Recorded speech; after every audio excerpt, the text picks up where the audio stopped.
Those of you who know me know that, boy, Gary's been looking forward to this episode, hasn't he? Once you find out that I have Dan Gordon from Gordon Biersch Brewery, who agreed to come on with me, and I said, Dan, can we just talk beer? Can we do that? Good morning, Dan. How are you? Really good. You kind of live my dream a little bit. Though I don't know. When you have to make beer, do you get, people ask me this all the time, when you're in the midst of doing like radio or meeting celebrities or singers and stuff like that, does it ever get old? How about you? No, I mean, every day is an adventure, so I enjoy it. And one of the things that we do at the brewery here is we actually get to work with a lot of clients, because we're not just Gordon Biersch from a brand standpoint, but we produce for national and local brands alike. And I get to meet incredibly interesting people. And sometimes we end up developing from the ground zero. They come at us with a concept, and we'll do everything from formulation of the beverage to creating the packaging design. And for instance, that's a relationship we've had with Trader Joe's for the last, 20 years almost, that we've been entitled with the responsibility and the honor of formulating a lot. We do about 13 different items for them. And that's a blast. Wow. I mean, it's really cool when you're asked, and I did it for Costco too with the Kirkland line, even though, we're kind of behind the scenes on these, but it was just an honor. And you go, wow, this is like the Good Housekeeping seal of approval. And you get to see the fruits of your labor on the shelf, and people don't know what you're making here, and then they discover it, and it's pretty neat to be able to do that kind of those kinds of things. And yeah, I've ended up working with some celebrities along the way. We're currently hoping the show Yellowstone comes back online, because we work with the group that Taylor Sheridan's involved with to make the 4 Sixes beer. That was, unfortunately, that's been ready for 2 years now, and they just had to come on and off the shelf because the show isn't on. But that's the sequel show to Yellowstone, is going to be called 4 Sixes, named after the ranch in Texas that Taylor Sheridan also owns. And Taylor Sheridan had a hand in developing the beer, or did he? No, he just likes to drink it. He said, "Oh, this tastes good." So, a guy like him is not going to be stomping through the brewery. But I have worked with like Earl Stevens, aka E40, the rapper, and we helped him with a beer that he wanted to launch called Aguardiente, which means E40 in Spanish. And he's a character. It was a total blast working with him. And in the past, things that haven't moved forward that have been fun is doing Sammy Hagar, who lives up in Marin County, wanted to do a Cabo Wabo beer, and I spent a few months working with him on it, and we're still friends, but we never actually made that one come to fruition. That was cool. And then currently, we do a non-alcoholic beverage called Betty Buzz that is owned principally by Blake Lively and Ryan Reynolds. Wow. And they've actually they were very Blake in particular, was very involved in approving formulations and testing, taste testing, and things along those lines. So. And I can tell you right now that they are both incredibly gorgeous when you meet them in person. But Ryan is the most incredible looking guy in the world. I had TJ Miller on the podcast, right? And TJ Miller was on Deadpool. He was his buddy in the bar, right? Yeah. And he said the same thing to me. He goes, when you first meet him, you can't believe he's real, right? And it's like, wow. I said, I've been around people. It's like when you see people, and I've met a lot of people, like the first time I met Shania Twain, this is back, in the heydays, back in the 90s. It was like, wow, it's like, it's almost impossible to think that a human could come out like that, because everything was just perfectly proportioned, even though she's very tiny. She's very small. Yeah. He's the most perfect person. He's down to earth, incredibly bright. Just unbelievably downer. I guess what shocked me is how down to earth he really is. Normal. I mean, there's no kind of distancing or sitting across the way and giving you cold shoulder ever. Pretty incredible. And she's amazingly hardworking. Um, Blake Lively is just. I mean, she's a mother of four and Yeah. still doing her career full bore. And I mean, spending time when we were working together, seeing how much effort she was personally putting into uh, creating and formulating was unreal. Extremely Well, organized. Yeah, that's the thing. very smart You know, people. Their kids are going to be brilliant. That's Well, that's the thing you don't realize about celebrities and stuff, right? Is that we see the gloss, and you don't see everything it takes to be in what you're doing in a very competitive business. I mean, think about those two. She's got 4 kids. Ryan Reynolds is beautiful, yet how many hours does he spend in the gym? And all the things that go. Sammy Hagar, how many hours has he spent playing that guitar? Right? You well, don't yeah, see all the things. You just see them on stage and go, oh man, that's so cool. And you don't realize the work that goes into it. yeah, and that goes because music is my side gig. I play You're a jazz. trombone player, Yeah, right? yeah, I'm a jazz guy, and I still play professionally, and it's what keeps me sane. But the to be a professional musician, the amount of time no one realizes they think you go to a gig and that's it. So that's 3 hours of your day. But the reality is to keep your chops in shape, you're practicing at least an hour to 2 hours a day. And normally, it's time more than that because then they're doing arranging, composing, and trying to be ready and prepared for whatever performances are going at. So yeah, there's no easy way, no easy path. People just Let's aren't, let but I think people at the level of acting that they're at, like that, and it's a whole another level. What blows me away just from I know I've gone on a huge tangent here, but I have a lot of friends that are headlining opera singers, and when you look at that, they're memorizing upwards of 4 hours of music and acting moves and script, and having to do that to me is the most incredible achievement of anybody. Those musicians and entertainers are at a whole nother level than the rest of us. I've never thought of it from that standpoint, right? Because I've been in the entertainment industry and stuff like that. But you're absolutely right. The acting and the singing and the going back and forth and the staging and everything else on opera singers, even though I freely admit I'm not the biggest opera fan in the world. I'm a bigger fan of opera than I am ballet. Yeah. Don't get me started. But I can see the amazing ability that you have to it turns into a stamina thing. Yep. And then also, I know we're country We can is go down any rabbit hole you all want, Dan. right. Don't worry. So just going on another sidetrack. There's two types of individuals that you want to hang with, just to have fun. First are hockey players. They're the most down to earth athletes that you'll ever meet. And then country western singers. They're the I most have fun hang in the world. And I've really been fortunate because I play trombone in this club that there's quite a few country stars in. And every time I've gotten get to back up Kix Brooks, Clint yeah. Black, um, Eric Church, and Zach Brown.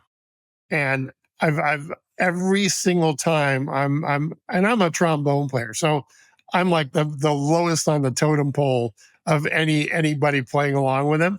And these guys are just the most fun, down to earth uh guys. You want to go hang with them for weeks, let alone just playing one little show with them. But it's a completely different world hanging with those guys.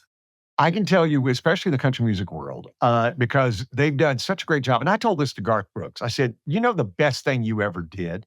And he goes, what? I said, you taught now going on 3 generations of singers how to do this, how to interact, how to be. Because I got into this a long time ago, and the tail end.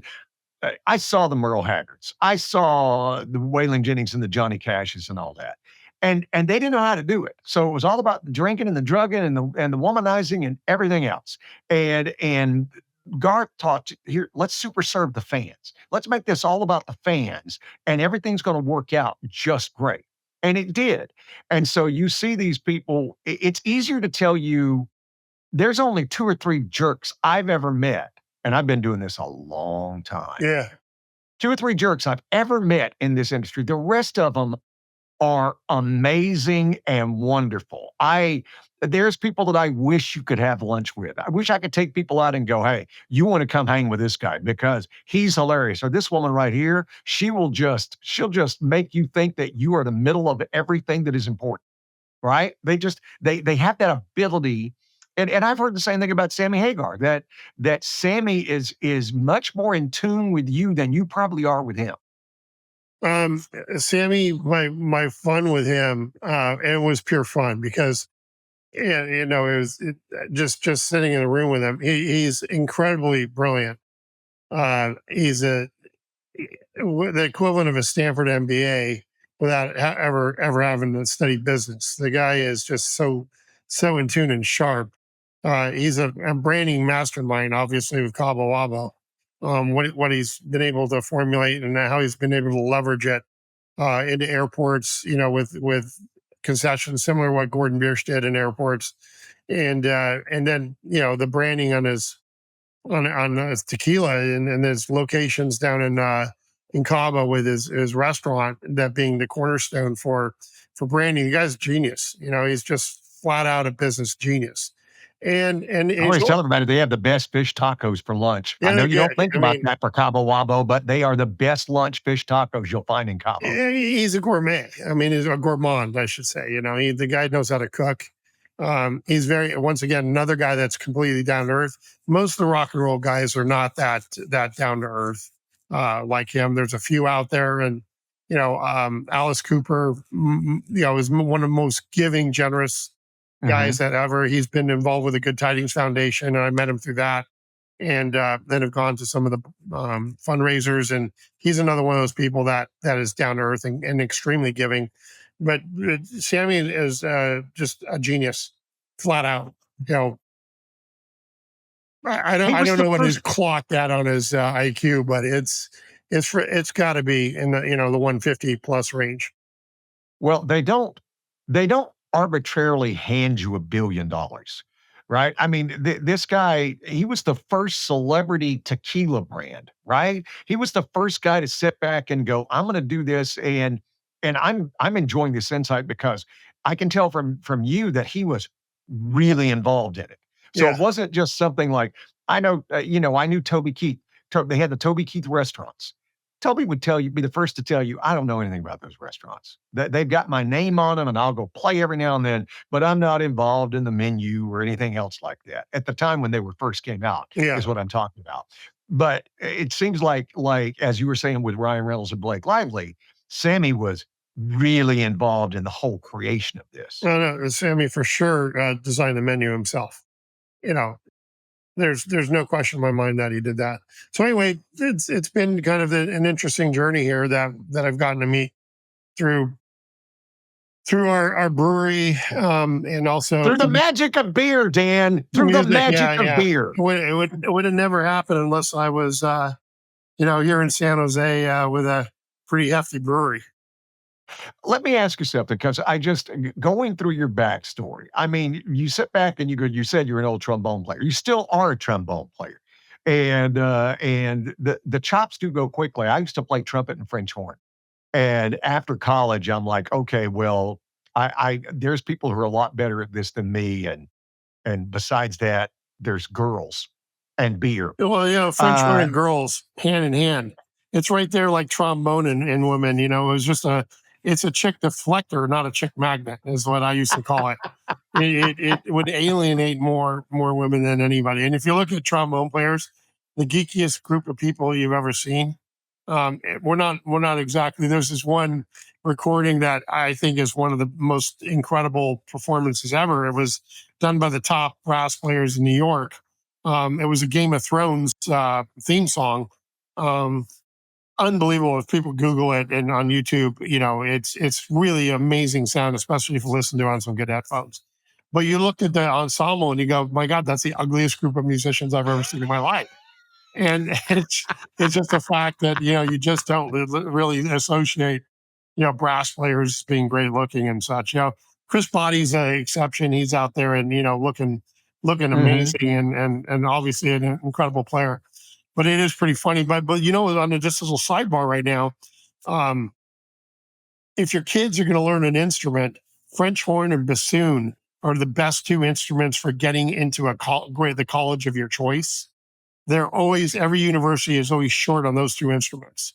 It's the fastest Well, path for an acceptance into a great university. I tell you my story, right? So I'm on my kids roll their eyes when I tell this story because I was a French horn player. I'm from Alabama. I made all state 4 years in a row, right? That was a big deal. And when I went to a small little school, Troy State. And I thought, well, I'm not majoring in music, but I will deign to give them my talent. I will let them bask in my glory Yeah. because look at me. Look at me. I got there and was blown away by the level of musicianship. And I told myself, dude, this isn't Juilliard. This isn't the Berkeley School of Music. This is Troy flipping State.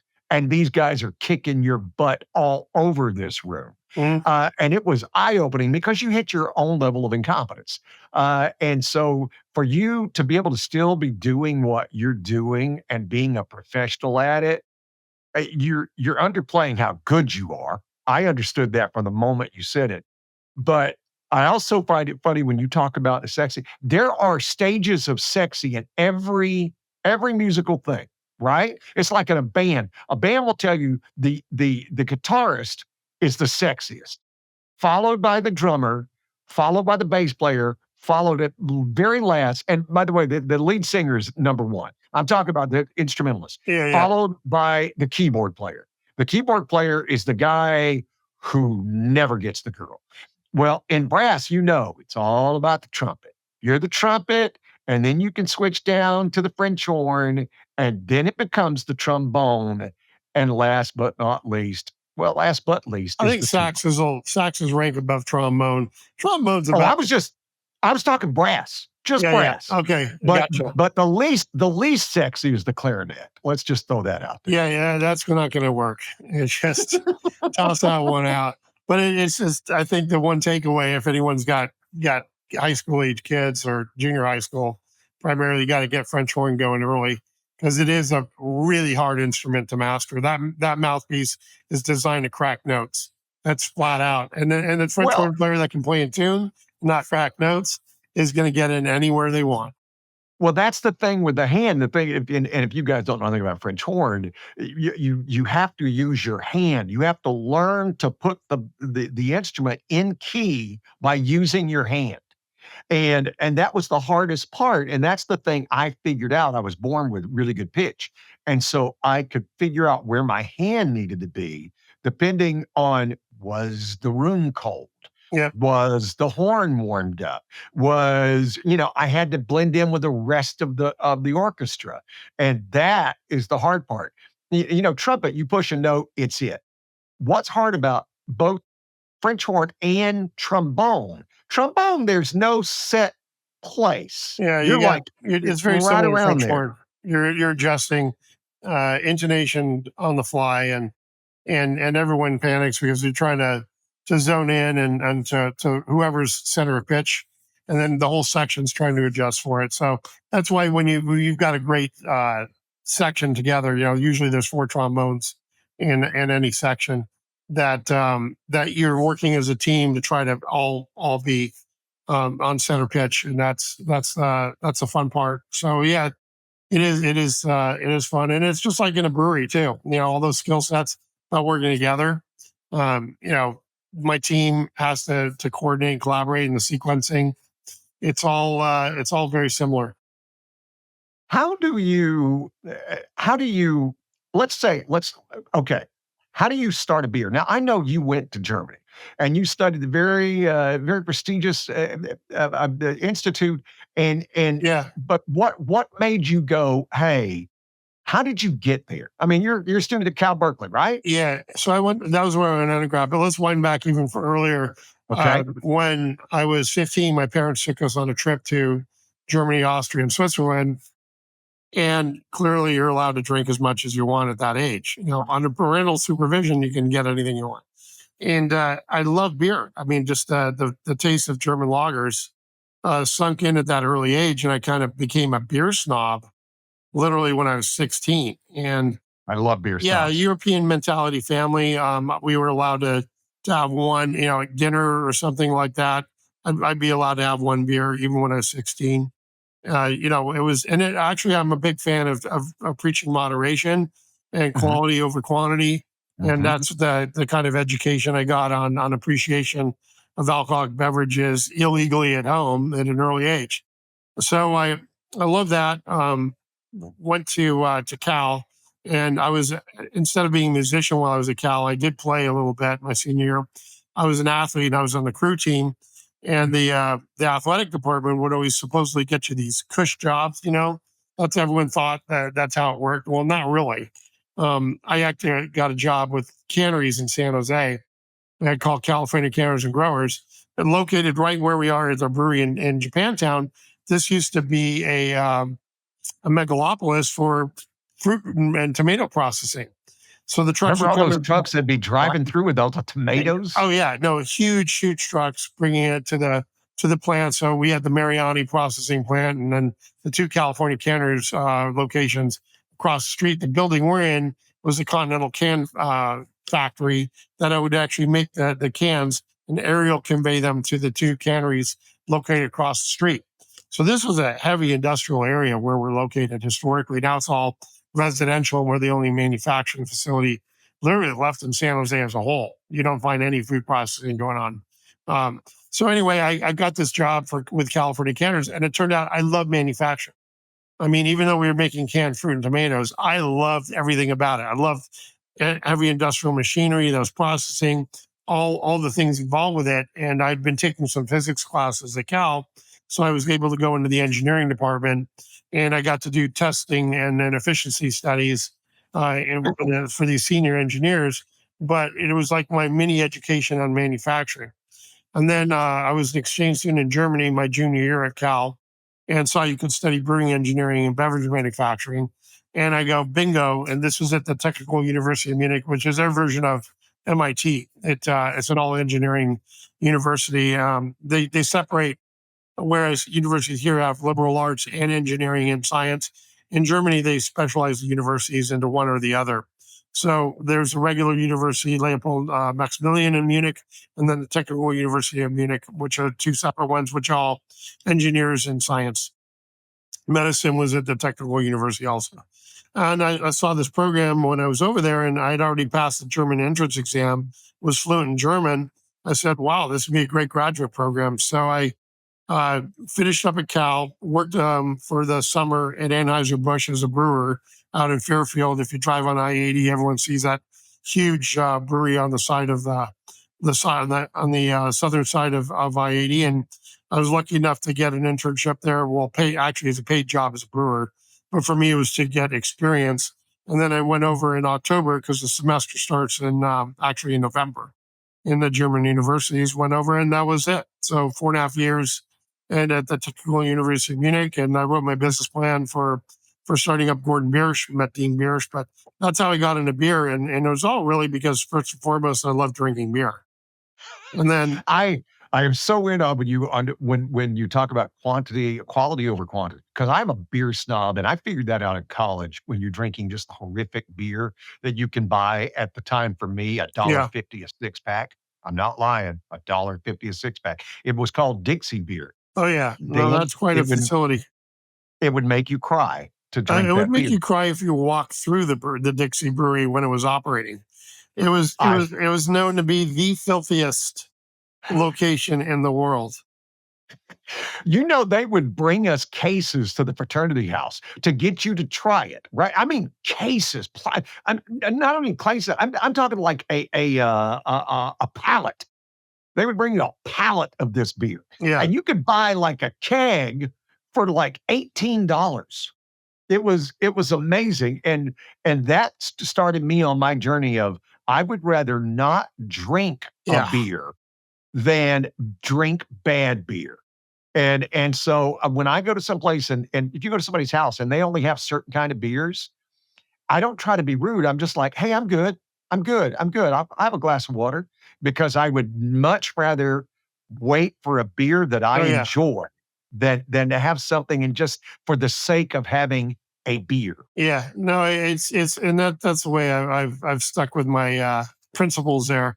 One of the most frustrating things for me is like I love Korean food, and down here we've got some amazing selection. Mhm. It's literally tons of Korean barbecue.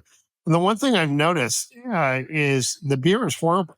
The Korean beers that they're serving at these places, Cass, Pint, and even the OB Premium, which I know they've got better OB in Korea than the stuff that they're shipping out here. OB is Oriental Breweries, and one of my classmates actually ran it in Korea. So it was a very Wow. international program Mhm. that at Technical University of Munich. But I can't even order a beer. I mean, it's so bad I can't drink that stuff. And then all their other things, drinking sochu is pretty rough. And then these flavored beverages that they have, the flavored alcoholic ones, it's like, oh my God, what am I going to do when I go out for Korean food? I can't bring my own, right? But I'm tempted. So I yeah, there's a no fly rule kind of in certain instances. It used Yeah, to it's be not that, like wine where they'll come and decant it for you, right? And charge yeah. you But yeah. it was the same thing when I go to Chinese restaurants and they only have Tsingtao. And I'm going, oh my God, this stuff has been sitting in a warm room for like 6 months, being exported. And back in the earlier heyday of Chinese breweries, they had really crappy equipment. Yeah. It's gotten a little better now, but still, you're dealing with oxidized, cardboardy flavored beer that just has been abused by thermal. So just when we're talking about quality of beer, uh, you can always make a great beer. That's the first and foremost thing. But then how it's handled after it's been brewed, you want fresher is better. That's one of the big things. Low oxygen fills, meaning it has to have no oxygen contact. And that's only done by using really high quality German fillers. Those are critical. And then avoidance of heat and light are also critical too. Those are what keep beer in good shape.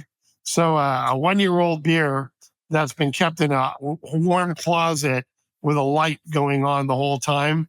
And even if you shook it a little bit, those are like the for boats for the worst thing you could possibly do for beer quality. So those are, people a lot of times will stock up and just leave it in their closet or warm garage. That's not a good idea. Try to keep it fresh. Look at the born on date on the bottle or can. And then, and now, by the way, I keep, I'm an old timer and keep referring to bottles. Everyone is buying cans. Bottles are almost obsolete. It drove me crazy. But once we put in a canning line 4 years ago and saw how high the quality of the new can fillers are, it's incredible how good the beer is. It lasts longer in a high quality can filling situation than it does in glass bottles. I can't remember buying a lot of bottles. I do get the can when I do have bottles, it was usually Gordon Biersch, Well, thank you. right? I appreciate it. Well, yeah, and then so I have my beer fridge in the garage, and that's mine. And I allow my wife to put in protein shakes and sodas and stuff in Yeah. there that she wants, but it's my beer fridge. So the majority of what's going to be in there is that, and I have tried to go down that route. You say I don't keep a ton of beer. I'll have anywhere between 10 to 15 cans in there or Yeah. bottles, simply because I try to keep it as fresh as possible. And keeping And it and I cold, what you're doing there, keeping it cold the whole time, nothing better. Yeah. And I love that. I because and I tell you, I am past the age of wanting to get drunk. I have no interest in getting drunk. Right. So for me on a Friday or Saturday night, when I get a chance to sit down and hang with my wife or sit out in the backyard around the fire pit or something like that, I want a really good beer that I can enjoy the entire time. I want to be able to taste it. That's why I lost my taste for it. And I'm not trying to slam anybody's favorite beer. And if this is your favorite beer, yay for you. But I'm not a Coors Light guy. I'm not a Bud. I'm not a Miller Lite guy. I want something that's got tons of flavor. If I'm going to drink it, I want it to just smack me in the mouth and maybe call me a bit of a name. Yeah, I thank you. We, as representing the brewing industry, Dan Gordon and the rest of us, all thank you for that mentality. Sterling Oak Cabinetry has one goal: to build the cabinets of your dreams. They literally specialize in custom cabinetry. No cookie cutter, everything looks the same stuff that you find at the big box stores. Your kitchen is the centerpiece of your home, and your home is your biggest investment. They can work with you or your designer to build just what you want with the materials and finish that you want. And because they're a brand new company, they'll be getting busier and busier. But if you order right now, they'll get your order to you in 6 to 8 weeks. In the world of cabinetry, that's blindingly fast. Contact Rob Skovman at RSKOVMAND at yahoo.com or go to sterlingoakcabinetry.com and get your dreams made reality tomorrow. Well, it's finding the beer that you love it. And I love these little things that you've said because I've never thought about that and thought about what goes into making bad beer, what makes a beer go wrong. And I realize everybody has the taste. You know what I don't do? I don't do flavored beers. My thing is if you need to flavor your beer, maybe you don't like beer. I'm just throwing that out there. Yeah, If you need it to taste like peanut butter and chocolate, maybe you don't like beer. yeah, we put you in the category of beer flavored beer. That's I mean, it comes in waves. Right now, fruit flavored beers are really not very popular. So you're in good shape and in good company. But if you notice, it's like every 8 to 10 years, this is another wave of like apricot wheat beer and stuff like that. That you just go, no, that's not what they intended us to do. And it's just trying to fish around to find some niche, because really, like in music, all the notes have been played. In beer, there's not really that much new stuff. So Yeah. it's, the last advent of nuance really wasn't even new, is reviving historical items from, India Pale Ale. That was something created in India in the 1800s, and it was brewed stronger to be able to withstand going around the Cape, to get beer delivered in a palatable fashion to the expats and colonials that were living in India. So that's the history behind it. But then it got a craze in the United States and a revival that had never seen before. And then all of a sudden you've got this thing where the craft breweries that are succeeding they're all doing IPAs. And I always say it's 3 letters that everyone can say, because that's the driving force behind it. Because when you actually taste test people, they don't really like it that much. Across the board, they're drinking it because that's what you're supposed to drink. Whereas now we're seeing a resurgence in Pilsners, which is our niche. That's our heyday. Yeah. That's what I went to Germany to learn how to make. Even though it originated in Czechoslovakia, historically it was a German brewer that went over there. They actually kidnapped this guy. It was hilarious. Yeah, They kidnapped the brewer? they kidnapped this brewer that had created the first golden clear beer, basically in a test brew, and brought him over from Nuremberg, and which isn't too far from you're talking about a 75-mile drive between Nuremberg and Czechoslovakia. And I say Czechoslovakia because back then it was actually Bohemia, I should have said, which was a Germanic speaking portion of that stretch from part of Germany and part of the what's now modern day Czech Republic. So it was Germanic speaking. That's why they brought a German brewer over, and those were still the same kind of genetics, I would say, from the population base. And in the town of Pilsen, Czechoslovakia or Bohemia, that's where the first Pilsner was evolved, and it was spelled PLSN. There was actually, that's a Czech spelling for the town. And Pilsen in Germany was Pilsen. And then they called it Pilsner after that. And that became the most prevalent style in Germany over time. And it's the one that I really wanted to focus on when I was going to school in Germany. But all the science behind how to make it's the most difficult beer to make across the board because it's so evident on flavor flaws, because it's lighter in body, crisp. Anything that you did incorrect would show out in a strong way. So it was the most challenging beer to learn how to make. And if you could brew that beer successfully, you literally could brew anything. Wow. And that's I never thought about that. yeah, and it's yeast strains are critical, temperature controls, all the things that go into it. If you could literally emulate and brew consistently the same flavor style of Pilsner, you're going to be a winner. See, I am one of those weird people that I enjoy the different flavors. I do enjoy a good IPA. I enjoy a good stout. I love a good Pilsner. I love a good lager, right? And I love them for what they are different. And and I know I'm talking to a legend in the beer business, but there's a night I only want a lager. That's it. That's all I want. I don't want or tonight I just want a Pilsner. Yeah. Or hey, it's Saturday afternoon. We got nothing planned. I'm going to have an IPA, and I love having those different. And a Marzen. I always loved. That's what got me is the first one I ever had from you guys was a Marzen. Well, we're literally the only ones in the United States that consistently sell a Marzen. That's our what put us on the map. It's the history behind it's really interesting. It was brewed darker and stronger for the months of theoretically March through October because they didn't have any ice on the lakes to carve off and keep the beer cold in the cellars. So they brewed it darker and stronger to be able to withstand that lack of refrigeration. And it was the beer that was served at the original Oktoberfest, which really did originally was in mid-October, which is another story I'll tell you. And it was the only beer available at that time of the year. So the original Oktoberfest was a wedding reception for King Ludwig I and Maria Theresa, his lovely bride, who was French. Bavaria was a very poor country. So they actually made it a huge 3-day celebration and invited all the citizenry of Bavaria to come and basically have the only thing to celebrate because it was a horrible economy back then. Royalty was even poor in Bavaria. They didn't have a ton of money.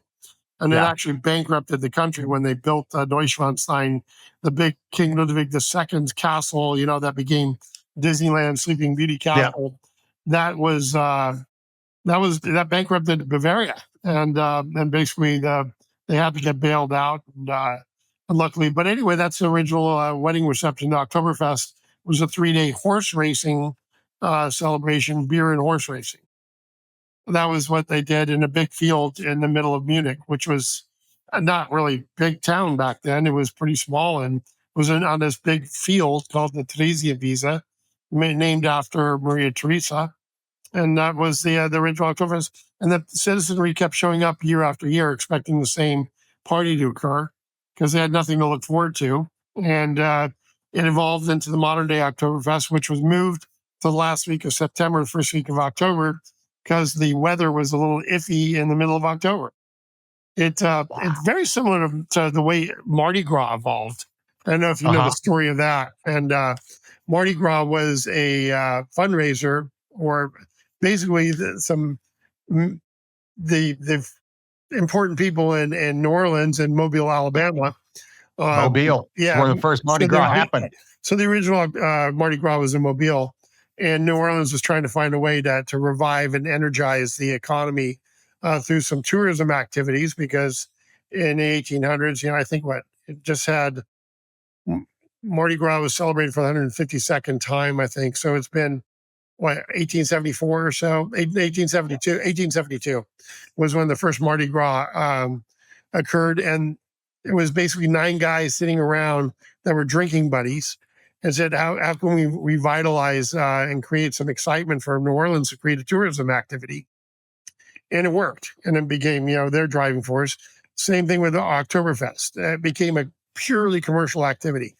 So it started off at 3 days and it went to 7 days. They opened up, started charging for the beer. All the Munich breweries, collaborated to make it a big commercial event.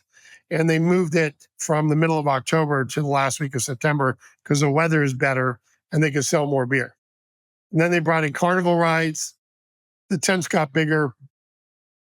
Now it runs, depending on the year, 15 to 17 days.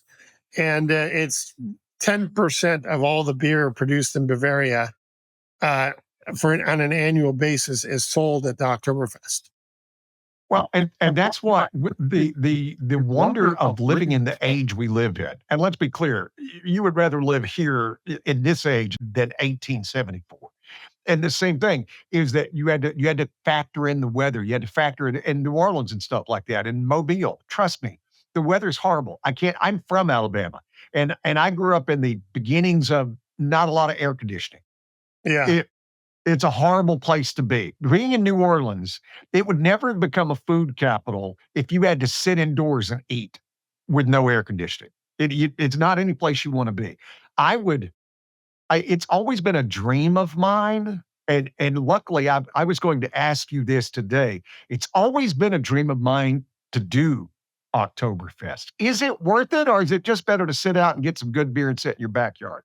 It's everyone loves going there. Their first time is a special moment, and yeah, it's highly recommended. Personally, I've been to it too many times, and I've seen it and done it, and I prefer to go to what they call smaller Gasthäuser and stuff that are just great assembly and more comfortable. But the couple of things that are interesting is the food is great. I mean, it really is. These tents, the way they shell it out and dish it out is unreal. There is fest beer that's a unique thing sold at the Oktoberfest. It's a little richer than the normal Helles that you get in a regular restaurant. So that's special about it. The pretzels are the size of your head. They're gigantic, and that is typical of that. I mean, the beer hall, I prefer Oktoberfest over the beer halls.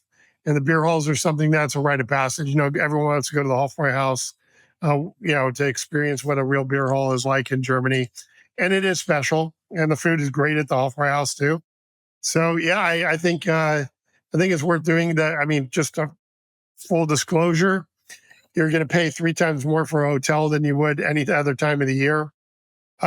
Traffic is horrendous. It typically, you got to make a reservation to get a seat, which people don't realize. Yeah. You got to start finagling on that 6 to 8 months in advance. German corporations buy out the huge quantities of tables at nighttime. So most likely you need to go for the early shift, and they divided up the seats into 2 shifts. There's 11 to 4, and then like the 5 o'clock till 11 p.m. or 10 p.m. I think. Some unique things. The official food of the Oktoberfest is actually roast chicken, and I mean this is just like the roast chicken you get at Costco, for $5 to go. It is hilarious that's the number one food item, but you can always get the Wiener Schnitzel and roast pork and the pig's knuckle and all that stuff served to you too. I am salivating because truly the food is incredible. And you will have a great experience. And the fun thing is if you are there in a smaller group, sitting at a communal table and getting a chance to meet people. And people, what you have to time it is, most people get there at the time of their reservation. So they're not going to stay for the full 5 hours or 4 hours that they get. So there's usually this opportunity to swoop in on a table at like 2 o'clock or 3 o'clock in the afternoon for a couple hours before that next reservation comes in. So there's a lot of tricks. There's also an app, the Oktoberfest seating app, and it'll tell you the occupancy level of every tent. And there's the giant tents that seat 10, 15,000 people, but there are also some smaller tents that seat 400. Your odds of getting into those are much higher and likelier than getting into the big tent. And it's really the same experience. They still have music going on. Everyone is dressed up in lederhosen. The locals all dress up for where you can tell. Even the foreigners, it's interesting. You'll see tons of Americans and Aussies that'll go out and buy dirndls, which are the female attire, the dresses that are pretty neat. And then you have the lederhosen, which all men know about. The way you can differentiate between the tourists and the locals are the shoes. That's it. The socks and the shoes. Most Americans don't go all out. They'll get the suspenders, a white shirt, and the lederhosen, and a hat, but they forget about the socks that are traditionally knit, and then the special shoes that go along with it. So that's Wow. pretty funny, to see that part. But yeah, you got to That- do it. I mean, honestly, if you can stumble upon a town festival, Yeah. which are called Stadtfest, or the Strong Beer Festival in Munich, those are great opportunities to go do. And going to a small town festival is a kick. You'll still have tents. It'll be a much smaller scale, but they'll still have the Blasmusik, which we call pop music. Yeah. Those are all part of the fun of the small festivals, and trying to track them down. Every major town has one, or major city. The other things that are fun to do when you go to Germany is coming into after the beginning of December are they're called Weihnachtsmarkt, which are the Christmas marketplaces, and those are really cool. We don't have anything like that in the United States. They try in certain cities, like Chicago has a fairly big one, Milwaukee has one, but they're not the same as the ones at Munich or Nuremberg and Regensburg. Those are incredible, really fun. Especially in cold weather, you dress up and just circulate. They do Glühwein, which is hot mulled wine, which is a tradition in Germany. In Sweden, they call it Glück, which is their version of it. They have them in the Nordic countries too that are fun Christmas marketplaces. But those are a blast. So highly recommend that if you go to Germany also. I will. I have to ask you: is the beer served at room temperature there, No. or is it? No, So that's just an that- English thing. And in England, they call it cellar temperature, so it's not really room temp. So the old school tap houses with the hand pulled beers, as they had a hose going from down in the basement where the beer. So the beer would be, cellar temperature in England was usually 50 degrees. That's not warm. It's not chilled. Americans are the ones that want 36-degree beer. I personally don't recommend that. Ideal beer temperature is 42 to Really? 44. That's ideal temperature for drinking beer. I Clearly, had no keeping idea. a beer at the same temp is difficult because you're going to drink it over 10 minutes or 15 minutes. It's going to warm up. So but horrible thing to me. And also having had beer accidents, which I call from drinking extremely cold beer, have not been that good. If it's super cold, your chance of returning it unwillingly is much higher. Your stomach really Wow. wants something around 50 degrees. 44 degrees is still pretty good, and the ideal for maximizing the flavor. I had no idea. This is like a master class. I'm enjoying this so much. I do have to ask you, with your German background, your favorite German food. If you had to pick two, you're like, wow. okay, Yeah, I'm going to I'm Germany. still- What is it? yeah, I mean, that's tough. That's like saying which kid you want to give up for adoption. Yeah, I know. So give me the two So- kids that you give up for adoption. So first and foremost, I gotta say, if there's one thing I crave the most, and I've had to make it at home because I can't get them very easily here, are the German fresh baked pretzels, authentic Bavarian pretzels. You go to a ballpark and you get that or street food in New York. Pretzels suck. They got to have this mahogany finish to it. The dough has to be fermented for a day at least. And it's an art and science how to bake a good German pretzel. So I've had to master that at home. And I really, really miss, we lived about 100 feet away from a bakery in Freising, where the school was, the campus was that I went. And you go down there and you can smell it being baked, and you go get them warm out of the oven. So that was first and foremost. So that's a category. And then they have these sourdough rye breads that are unbelievable too. And then everything else that goes on top of them is kind of a nice thing. The sliced German sausages. Mhm. We call them cold cuts, but that's not how it's sold in Germany. It's you have a choice of about 15 different sliced sausages you get, and their version of prosciutto that goes on top of it. That's to me heaven. so long as I'm making it myself here.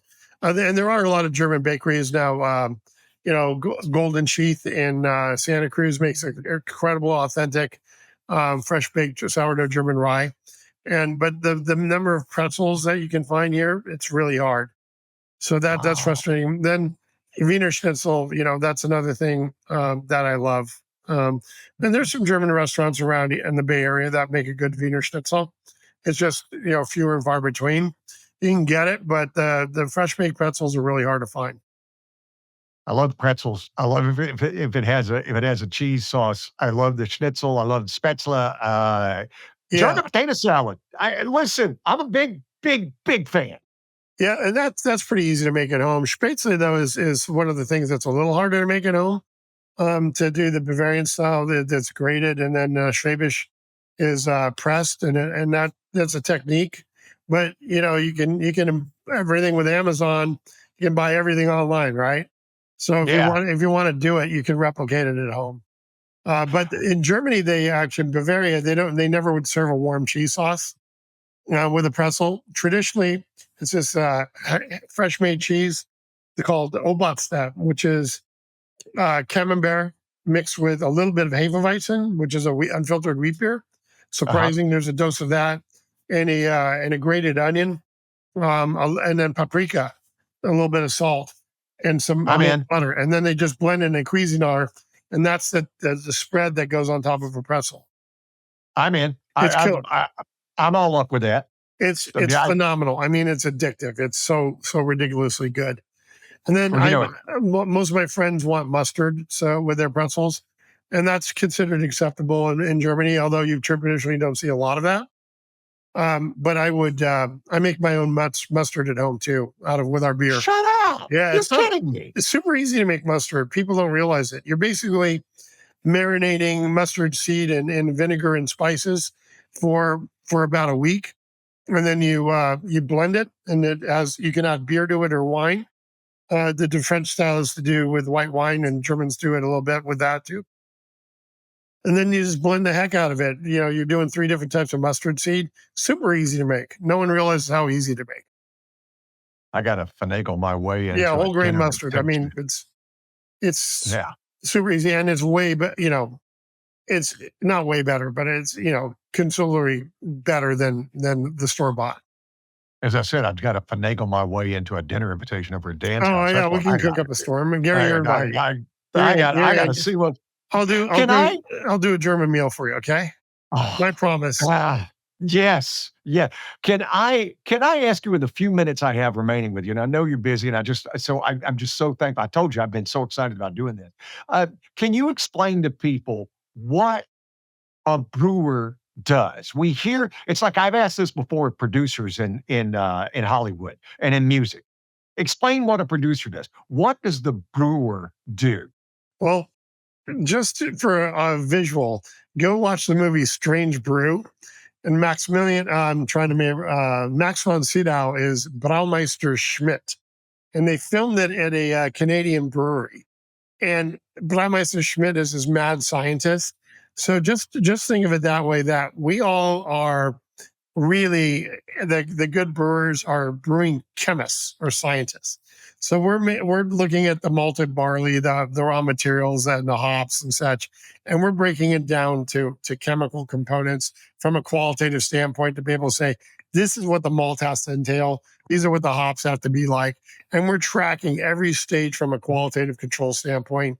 It's not sitting there with a paddle stirring up a bunch of malted barley and hot water. We're actually monitoring this to the nth degree to make sure that every ingredient that goes in is consistent, and that we're doing a consistent way of brewing and processing. So you have the thermal side that you're overseeing, which is when you grind up the malt and mix it with warm water, take it to different temperature levels, hold it there.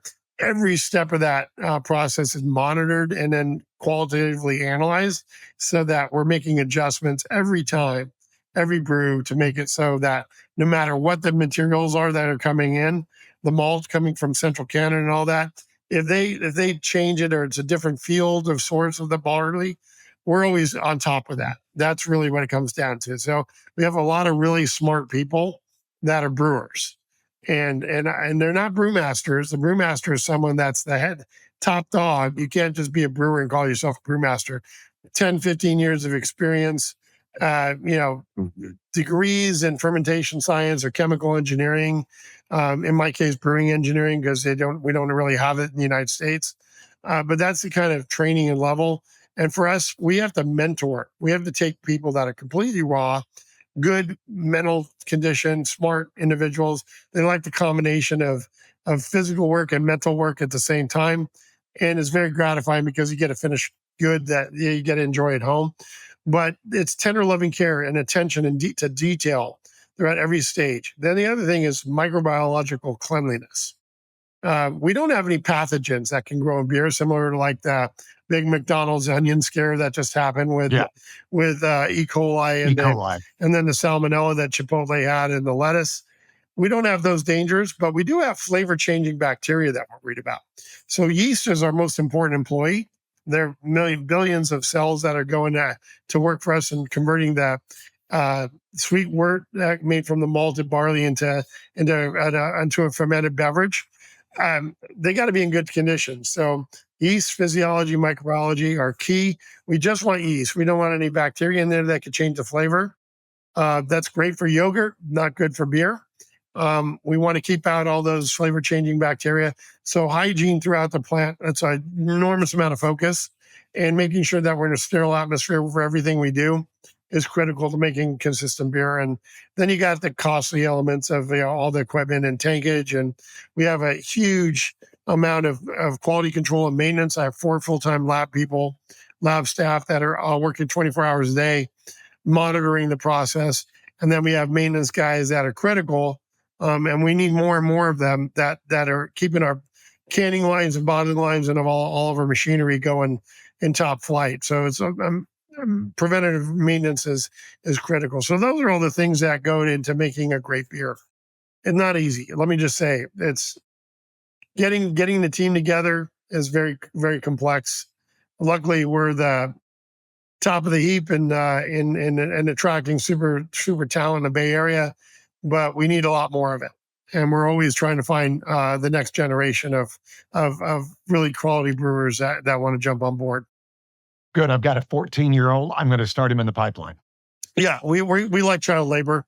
Big I think going back to the Industrial Revolution is a good move. We want to get them at younger. 12 would be ideal.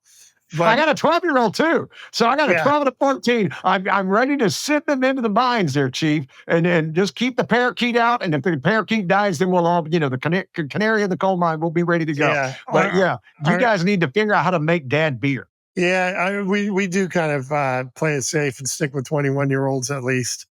But if their birthday's coming up soon, we're willing to bend the rules. I think it's fantastic. I do have to ask you, okay, so let's say your best friend from the Technical Institute in Germany is coming to visit you, and you haven't seen him in 22 years or whatever, and he's going to come over and have one beer with you. What are you pouring? Oh, they're always going to have Pilsner. That every brewer goes directly to that. If it was a seasonal, let's say it's now, they're probably going to want to try the Winter Bock, the double Bock that we produce. And that's sold at Trader Joe's as Winterfest. Just to plug it, it's on the shelf. Should be on the shelf now. It's incredibly rich malty. So that's another benchmark. Those are the two kind of like benchmark beers for saying whether you know what you're doing or not. And that's what my buddies would want to have. But when we're drinking like all night long at my house, it would be a Pilsner, our Gordon Biersch Pilsner. Wow. Okay, now I've got my other thing. I've got to have a German dinner over at Dan's house, and I want to drink all night long. When I say all night long, by about 11:15, I'm probably tapping. I know you'll pass out by 9 because the combination of the heavy duty food and the beer, you're going to clock out early. You'll tap out well before 11. Good. That's all I need. Yeah. Hey, listen, I'm telling you right now, I'm going to start one of my ventures. I want to start doing podcast on location. I want to do yours, and I want us to do it on a Friday afternoon so we can do a taste test. Yeah, not just that, Gary. I'll teach you how to make pretzels. Oh, dude. Yeah, you get the real deal. I mean, that's. And my youngest son is the biggest pretzel fan. I'm not kidding. Oh, we need the a team. biggest pretzel fan in the No, world. you're going to bring them both because rolling pretzels is done by hand. And it's a laborious process, but it's a really gratifying when you can actually roll a perfect pretzel. Well, and to learn a skill, and as they're at that age now where I'm trying to teach them, hey guys, you need to start thinking of the skills you're going to need to attract a total babe, because thank goodness you're not playing French horn or trombone, so you now have a chance. Yeah. And if you can make those girls a pretzel, oh, you're going to win them over. I won my wife over when I met her my senior year at Cal. When the first date we did, I cooked for her. Cooking is king. There's nothing else. Going to a bar and whining and dining. If you cook an incredible meal, you're in. You're looking at the cook at my house, right? Yeah. And that's what I've told my sons too. I'm like, hey, take a look at your mother. You may not want to admit this, but she's crazy hot. How do you think that happened? How do you think this got that? Just saying. I'm just saying, between the cooking and trying to make her laugh, that goes a long way, hot dog. It does. Food is king. Dan, this has been so much fun, and I am so thankful